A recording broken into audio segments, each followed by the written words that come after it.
Welcome back mga boss madam. Meron po tayong bagong design na burner ngayon. Double burner na po tayo. So ayan, stainless rin po siya. Pero detachable na to. Mas maganda na, mas maganda. So yun, stainless po yan.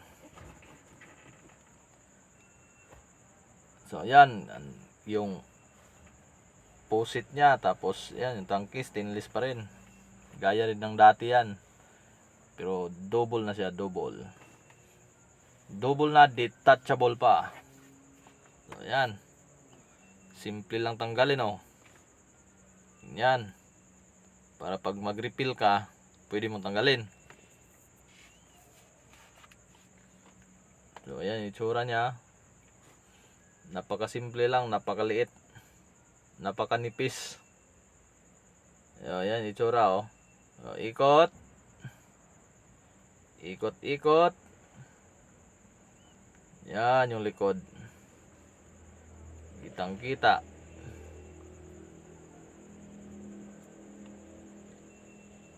So ayan yung kawali, maliit lang yan, maliit para may scale tayo. Yan lang sa kaliit. Pangbahay lang talaga. Pang saing-saing. Pang luto ng mga ulam, na mga pang small family lang ba.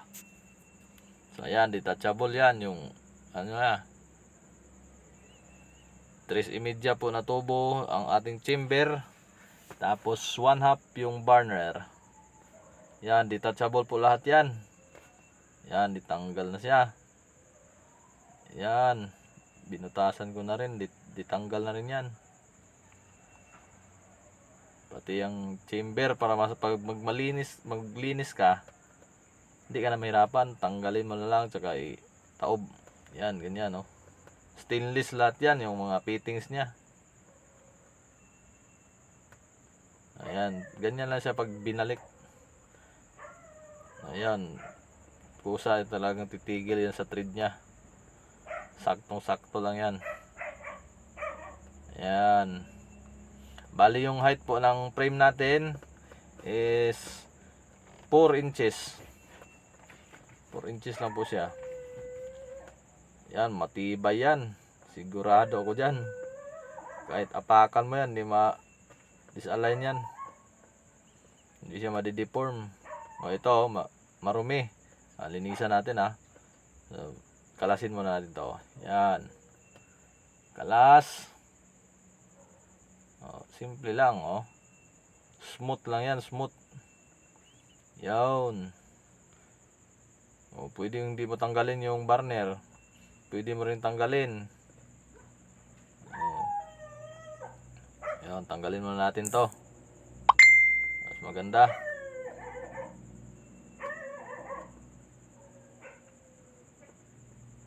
Ayan na siya.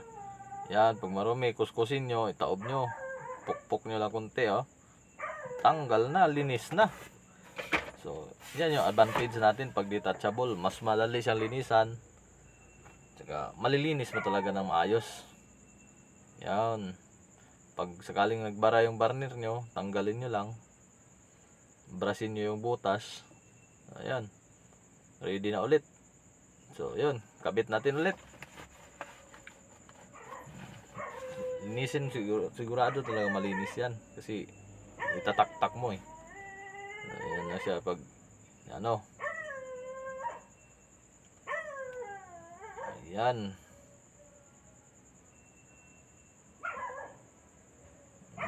Balik natin yung burner. Ayan. Pasok ulit sa butas. Yung labasan ng langis. May lock din po yan, pasikip. Tak. Ganun lang. Hindi nagagalaw yan. Sigurado na yan. Ayan na siya. Ready to use. Pwede na tayong mag-preheat. Patak-patak muna tayo ng langis. Patuluan natin. Tak. Pag may laman na, Antayin mo lang tumagas dyan. Pwede mo lang sindihan yan. Lagyan lang konting gas or krudo. Karton na may krudo. Para mas mabilis po tayo. Parang magic lang. Yan. Apoy na kagad. Preheat na. Preheat. Yan. Kabilaan kagad. Para kita natin kung saan yung mas maganda. Yan. Preheat muna tayo. Bago natin buksan yung ating mga blower.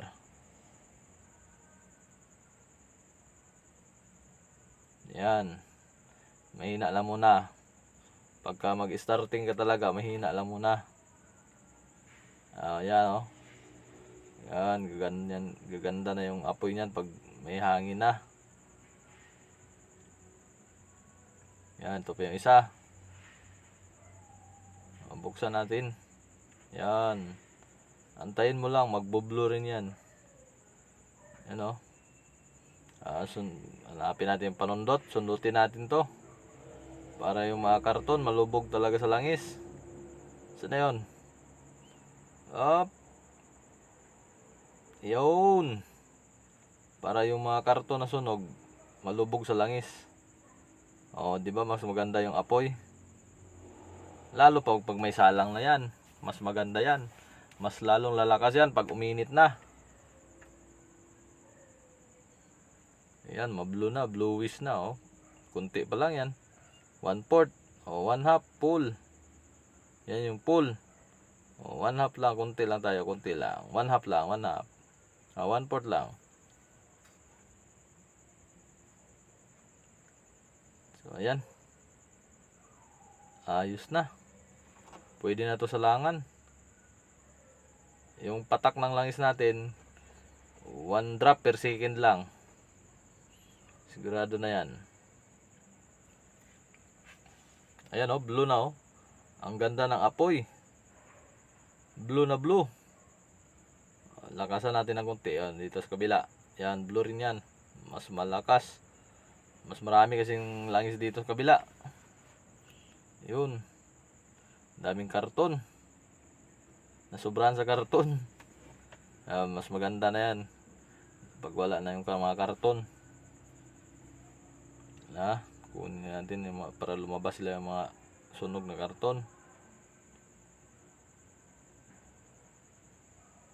Yan. Mas maganda na. Ito yung pang rice cooker. Nasira yung rice cooker namin Kaya dito na kami nagluto. Kalan. Ayan blue. Ganda yung apoy. Blue. Blue flame siya. Mas malakas Tamang-tama lang sa sinaing. Dito sa kabila. Yan. Daming karton Mas maganda yung apoy natin. Tingnan mo pag nasalangan yan, maganda yan apoy. Yun. Blue talaga Maputi-puti.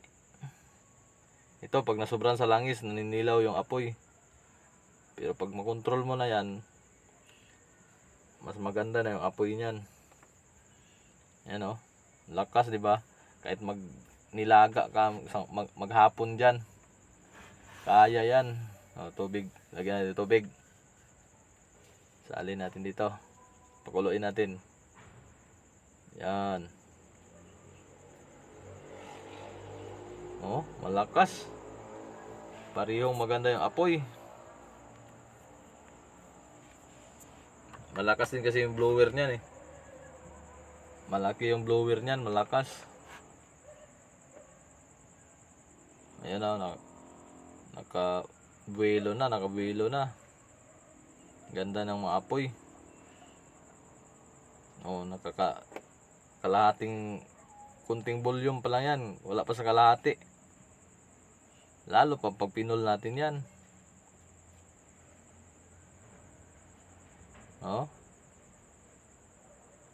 Ganda ng apoy lakas Ito talaga maganda Blue na blue. Dito kasi sa kabila sa kawali, medyo marami talaga yung langis. Pero mamaya mas maganda rin yan. Gaganda rin apoy niyan Parang ganito rin mamaya yan, oh.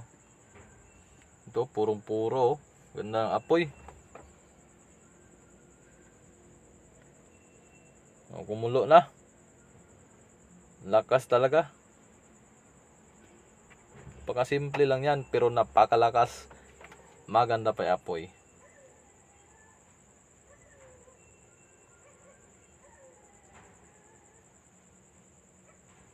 Ayan, oh. Sasalang-salang lang tayo. Hinahinaan natin, control. Oh, yan, maganda yung apoy. Blue rin talaga eh. Malakas pa. Pero dito sa kabila, solid talaga. Pero dito, makukuha mo rin yung timpla niyan. Pag-aralan mo lang talaga. Oh, gaganda na yung apoy niyan mamaya, oh. Yan. Pag nakontrol mo lang talaga yung hangin, ng sakto lang talaga sa timpla niya, maganda yung apoy.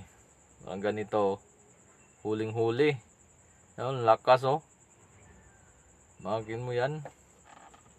Kalat na kalat yung apoy.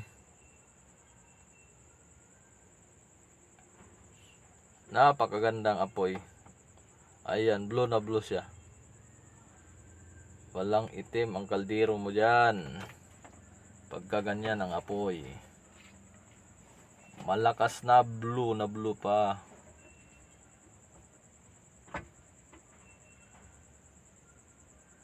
Ayan na sila. Pwede na natin ibenta to.